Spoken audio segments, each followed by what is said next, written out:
जहां है गंगा यमुना सरस्वती का संगम, वहीं पर है राजनीति की कई धाराओं का उद्गम।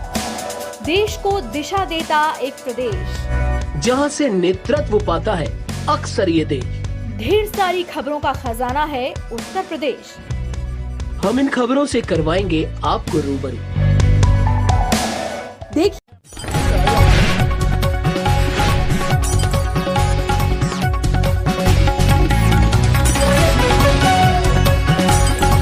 कानपुर के plot number 181 D defence colony Jajmau के एक पीड़ित परिवार ने कानपुर के विधायक और उनके भाई पर लगाया गंभीर आरोप। उन्होंने कहा कि विधायक इरफान सोलंकी उसका भाई भू माफिया रिजवान सोलंकी के द्वारा बेवा नजीर फातिमा के प्लाट पर जबरन कब्जा किया। उसके बाद बेटे शमशुल हसन उर्फ शानू को जान से मारने की धमकी, बहन कनीज फातिमा को उठा ले जाने की धमकी, भाई शानू को कनीज फातिमा के सामने लाठी और डंडों से मारा और बुरी हालत में छोड़ के धमकी दी कि अगर यह प्लाट हमको नहीं मिला तो तुम्हारे भाई को, तुमको, तुम्हारी माँ को जान से मरवा देंगे। बेवा नजीर फातिमा ने पत्रकारों को बताया, मेरे बच्चों की किसी वक्त भी भू माफिया रिजवान सोलंकी हत्या कर सकता है, इसलिए पूरा परिवार घर छोड़कर दर-बदर भटक रहा है। मेरी या मेरे परिवार की किसी की भी हत्या होती है तो उसके जिम्मेदार विधायक इरफान सोलंकी, उसके भाई रिजवान सोलंकी, उसके साथी महबूब आलम और उसके गुर्गे होंगे जिन्होंने बुरी तरीके से मेरे बेटे को मारा। वही पत्रकारों को भारतीय जनता पार्टी समर्थक मुस्लिम महासंघ के राष्ट्रीय अध्यक्ष अकील अहमद खान ने बताया कि रिजवान सोलंकी कानपुर में बहुत ज्यादा आतंक है। यह गरीब लोगों की जमीन पर कब्जा करके अपना साम्राज्य बनाना चाहते हैं। ऐसे लोगों के ऊपर मुख्यमंत्री योगी आदित्यनाथ को कड़ी से कड़ी कार्यवाही करनी चाहिए ताकि भविष्य में कोई भी इस तरह से भूमाफिया किसी भी गरीब की जमीन पर कब्जा न कर सके। बेवा गरीब महिला ने माननीय मुख्यमंत्री योगी आदित्यनाथ से गुहार लगाई है। भारतीय जनता पार्टी समर्थक मुस्लिम महासंघ के राष्ट्रीय अध्यक्ष अकील अहमद खान ने पूरे परिवार को तसल्ली दी और माननीय मुख्यमंत्री योगी आदित्यनाथ से कार्रवाई कराने, इंसाफ दिलाने की बात कही। अकील अहमद खान ने माननीय मुख्यमंत्री योगी आदित्यनाथ से भू माफिया रिजवान सोलंकी के ऊपर कठोर से कठोर कार्रवाई करने की बात कही है। उनकी संपत्ति पर बुलडोजर चले रिजवान सोलंकी ने अरबों खरबों की संपत्ति बनाई है। यह सब बातें पीड़ित परिवार और भारतीय जनता पार्टी समर्थक मुस्लिम महासंघ के राष्ट्रीय अध्यक्ष ने हमारे चैनल पर कही। चलिए सुने कि आखिर क्या कहा पीड़ित परिवार ने इस पूरे प्रकरण में।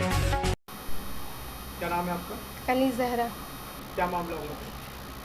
30 तारीख को रिजवान सोलंकी विधायक, सपा विधायक इरफान सोलंकी के भाई भूमाफिया, इन्होंने मेरे प्लाट को गिरा के कब्जा करने की कोशिश की। हम लोगों ने जब रोका उसको और मेरे भाई आया तो उसने वीडियो बनाने लगा, तो जो है उसको उनके जो है महबूब आलम और उनके गुंडों ने मिल के गर्दन दबा के मारा और उसको जान से मारने की धमकी दी।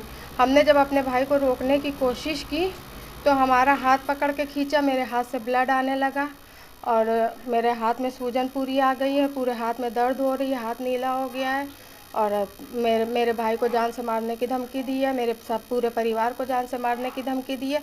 मेरे प्लाट पे कब्ज़ा कर रहे हैं, हमारे बाप एक्सपायर हो गए, हम लोग यतीम हैं, हमारी कहीं पे भी सुनवाई नहीं हो रही है। हमको मदद चाहिए योगी जी। आपकी क्या मांग है? हमको हमारा प्लाट चाहिए, हमको योगी जी से मदद चाहिए। क्या नाम है आपका? नज़ीर फातिमा। क्या मामला हुआ आपके साथ? हम अपने यहाँ डिफेंस कॉलोनी 181 डी पे रहते हैं।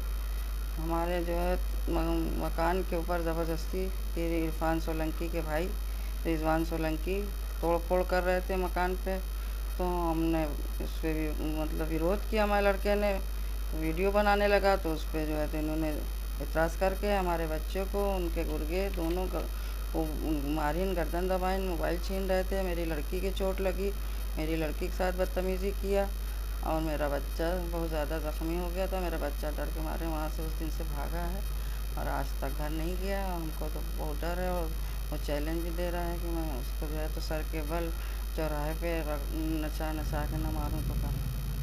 इसकी सूचना पुलिस को दी हो? जी पुलिस को इसकी सूचना दिया आपने? जी, हमने पेपर लेके गए थे तो उन्होंने नहीं लिया चकेरी थाने में, और उन्होंने कहा जाओ चौकी गए। चौकी हमारी लड़की लेके गई तो वहाँ भी नहीं लिया और न सारा दिन कोई आया। आपकी क्या मांग है? हमारी मांग है कि हमको न्याय मिलना चाहिए, ज़बरदस्ती हमारे घर पे कब्जा कर दो। अखिल भाई क्या मामला है, ये कहाँ पर आज आप आए हुए हैं? केडिया डिफेंस कॉलोनी में जो है नज़ीर फातिमा का एक प्लाट है 500 वर्ग गज जगह का। वो प्लाट पे रहती हैं, उस पर जो है इरफान सोलंकी के भाई रिजवान सोलंकी कब्ज़ा करना चाहते, उस पर जबरन कब्ज़ा कर रहे थे। तो उस पर कब्ज़ा जब कर रहे थे उसी वक्त जो है इनके बेटे ने जो है उनका विरोध किया, वीडियो बनाई कि यहाँ पर आप कैसे ही क्या कर रहे हैं। हमारी जगह कैसे काम कर रहे हैं। तो इसको जबरन जो है रिजवान सोलंकी के गुर्गों ने और रिजवान सोलंकी ने उनको मारा, तबीयत से इनके सीने पर चढ़ कर इनका गला दबाया और कहा तुमको जान से मार देंगे।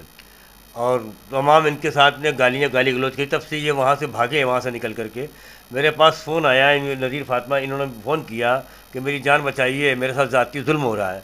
तो मैं मौके पे जो हूँ, रात में कल 12 बजे मैं आया हूँ, उनकी तसल्ली को दी मैंने, आप परेशान ना होइए, आपकी कार्रवाई होगी। और इनकी बात को मैं आज पूरी लिखित रूप से माननीय मुख्यमंत्री योगी आदित्यनाथ जी के पास बढ़ा रहा हूँ।